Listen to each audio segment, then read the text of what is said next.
Welcome to Wild Development Studio. Join us as we venture into the breathtaking realm of wildlife arts and untamed adventures. With captivating stories from the field and ideas to dive into the visual arts, we'll ignite your passion for conservation. Meet our host, Lauren, a naturalist, photographer, diver, drone pilot, and watercolor artist, as we uncover tips and tricks to forge mesmerizing connections with wildlife. Get ready for an expedition of imagination and discovery at Wild Development Studio. Welcome to Wild Developments. I'm so glad you're here. You're in the perfect place if you're seeking a heartfelt connection with nature through visual arts. I'm your host, Lauren, and I want to take you on a journey of not just exploring the wilderness, but unraveling the intricate ties between nature, art, and storytelling. This is so much more than a podcast. It's an invitation to discover our connections with the natural world. Our mission is simple yet powerful: to create a platform where each person's story about their profound experiences with nature becomes a guiding light for others. Whether you've had a moment of solitude in the woods, explored an artistic medium that invokes emotions and bridges the gap between us and the natural world, had a mesmerizing encounter with a wild creature, like right now I've got 2 chickadees playing outside my window, or felt at peace in the healing embrace of nature during a difficult time, these stories can inspire others. This podcast was partially inspired by shows like Sasquatch Chronicles, where individuals recount their profound experiences with nature.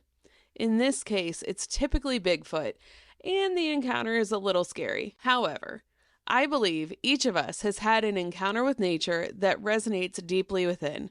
This belief fuels my passion, a conviction that everyone's story with nature has a transformative force that can inspire others to venture outside and embark on their own healing journey. To get this expedition started, I'll share my story first, but in order to keep the expedition going, we need more stories just like yours. Click the link in the description to find out how. My story is an origin story, the root of my connection to nature and visual arts. It's only now in my 40s, as I'm reflecting back on my life, that I'm finally realizing that I retreat to the wilderness in my most challenging moments in order to heal my soul. And I find peace in letting go of control through watercolors. And I find my sense of adventure through wildlife photography. My love for nature was nurtured very early on in my childhood. When my dad was working in the backyard, he would always include me if he found something really neat back there. If it was a turtle or a frog, chipmunk, bunny, whatever it was, he included his daughter. And it really made me feel from very early on that even if I was a girl, I could go exploring outside and play in the mud. It wasn't a big deal. Like, that's what you were supposed to do. My mom would also take us with a couple friends and we'd go hiking and collect twigs, and she would craft wreaths from them. And there was all sorts of crafts that she would do with the local library that would include some natural elements, and just like nature was always a part of who we were growing up. However, life unfolded. The demands of work and school led me away from the outdoors. It wasn't until I met my now husband that he helped me to rekindle that flame for being outside and being in nature. He took me camping and we went on all sorts of bicycle trips. And then yet again, life unfolded and the career demands shifted my priorities, chaining me to long days indoors, and I missed so many family gatherings and milestones. I found myself absorbed in what I thought was my dream career, working with aquatic creatures. For a time, I thought I had finally made it, and yet I could not understand why I wasn't feeling any of the joy that I had when I was younger. But I dug my heels in deeper and kept working harder, thinking that this would solve my misery. Oh, the hustle culture. This went on for several years. Finally, in early 2020, unknowingly on the precipice of the lockdown, my job sent me on a trip to the Brookville Zoo in Chicago. This was for the interpretive guide course, and the certification meant that I would learn skills in storytelling to help connect our audience to certain things that we wanted to teach. In this case, it was about aquatic animals. And this shook things up in the most unexpected yet transformative way imaginable. That frigid week in February felt like a turning point. My time spent learning, meeting new faces, and exploring the zoo sparked a fire within me. I rediscovered the joy of being present, curious, and engaged with the world around me. Exploring a big city like Chicago on my own was reawakening. During class, I got to explore the zoo, and exploring by yourself can be scary. Part of me just wanted to stay inside the warm classroom and sit in a comfortable chair. I mean, temperatures were dangerously low that week. Weather stations put out frostbite advisories. But my desire to see dolphins overcame my fear of exploring outside.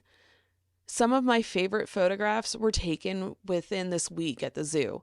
Had I not ventured out, I would have never gotten them. After class, I got to explore the city. I went to the Field Museum and saw Sue the T-Rex. I went to parks. I even took myself out on a date. I had some world-famous Chicago-style pizza. New York is better. I had a couple glasses of wine, and after years of trying, I finally got to see the bean and get my picture in the reflection in the oblong metal structure. Then I had to walk back to my car about a mile in a snowstorm. It was so beautiful and peaceful. The geese were standing on the icy walkways as Lake Michigan lapped up in waves on the shore. It looked more like a slushy than water. At one point, the snow was so heavy I could barely see where I was going, and it was loud as it was hitting the ground. In that moment, I was so happy. I was laughing out loud. I was so delighted and tickled even that what was inside had to come bursting out.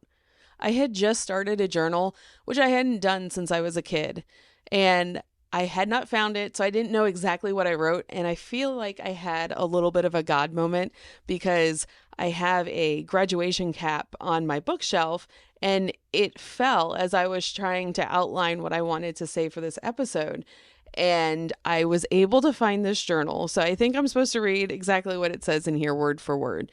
So inside the journal on the first page, 2020, New Possibilities. February 13th, 2020. Thought, I am on this earth for a short time, and I am here to experience as much of it as I can. Right now, freezing and snowing in Chicago. Make a difference. Finally, I had the time and space to be present and curious for the first time in years. I was finally getting in touch with myself again, and you know what I discovered? I missed me. I wasn't busy rushing from one thing to the next with constant pressure and demands and long, tiring hours. I felt like I was coming out of a fog, waking up from a long nightmare. That walk in the blizzard became a symbolic moment, a marker of new possibilities amidst the chaos that was going to be 2020. It was pivotal, and I decided to reconnect with my true passions. I started journaling again, jotting down thoughts, aspirations, drawings, taking pictures, embracing every experience that life has to offer. On the drive home from Chicago, there was lots of internal debate and self-reflection, and when I returned, I put in my part-time notice. 2 short weeks later, COVID forced my employer to furlough all part-time employees. Months later, when they asked me to return, I declined. Leaving my previous job was a tough call, but a necessary one for my well-being. Little did I know that it paved the way for incredible opportunities, from being a certified volunteer naturalist to becoming a wildlife rehabber to starting a drone business with my husband and finally pursuing my art career full-time. Through the challenges of the pandemic, I found solace in nature. Camping, boating, spending quality time with my family, these all healed my soul. The summer of 2020 was spent almost exclusively outdoors. Yet, social distancing brought its own hurdles, testing friendships and relationships. Eventually, the pressures of trying to run a couple of my own businesses sucked me back into the hustle culture. I finally decided to leave a business partnership in 2023, and I yet again returned to nature. I spent a week in Cades Cove, photographing bears and owls, turkeys, coyotes. It was just me and my adventure pup Fiona, and it was much needed time to ourselves. My son and I also got to spend 2 weeks at St. Pete Beach, where we helped out the sea turtle trackers, and we were looking for sea turtle nests that we reported, and then they would mark them off. We'd pick up trash and cover up holes, making the beaches safe for the sea turtles. And then my family and I got to go see the magnificent Niagara Falls. Are you guys beginning to recognize a pattern? Because it took me so long to finally see this pattern. Nature equals healing, adventure, and connection. This time, I am determined not to let that go. I have started a routine practice of nature journaling that ensures that I get outside and explore a few times a week. My photography is my connection to those exciting adventures, but it also leads to some downtime while waiting for wildlife to appear. Yet another reason why I love my nature journal. It gives me something to do while waiting to take the next shot. And then when I come home through my watercolor paintings, I appreciate the intricate details and beauty of the creatures that I've photographed. Intentionality is the key to getting your heart's desire, and we all yearn to connect with Mother Nature. That is just one of my many, many stories about how nature has changed my life for the better. If you've stuck around this far, thank you so much. This is probably going to be the hardest episode for me to do just because it was so deeply personal, and I think it's just going to get so much better from here on out. I can't wait to hear your story. Put yourself out there. You never know how your story is going to influence somebody else. I am so excited to talk to anybody that wants to come on the show. It's going to be such an adventure. Before we go, I do want to share my first note from my interpretive guide class from that fateful trip in Chicago. If you want someone to remember your message, tell them a story. And that was a quote by Rachel Gillett.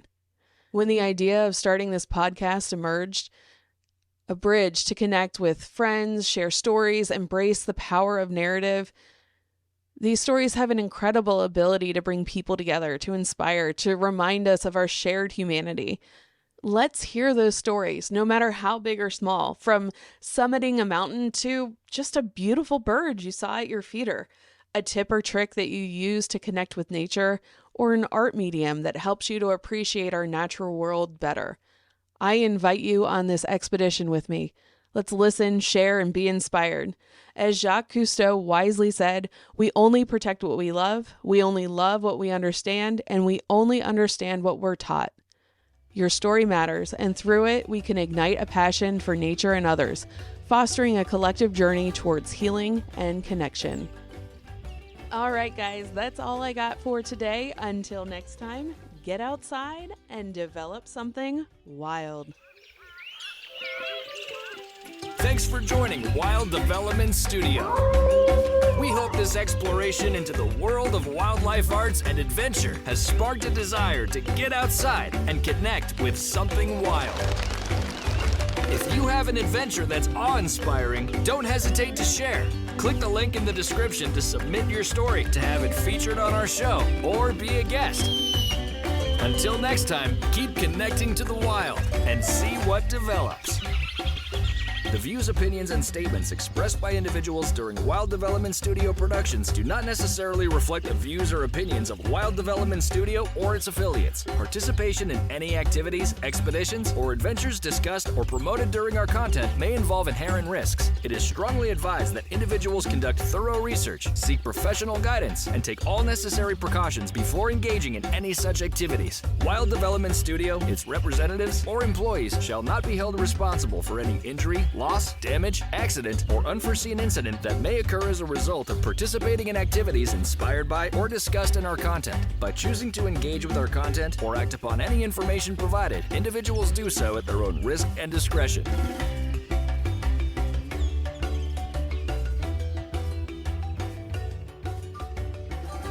And now, like any good production, the outtakes. had a mesmerizing encounter with a wild creature, or felt at peace. Oh my God. This podcast was partially inspired by shows like Sasquatch. This podcast was partially inspired by shows like Sasquatch. This podcast was partially inspired by shows like Sasquatch Chronicles, where individuals call in, nope,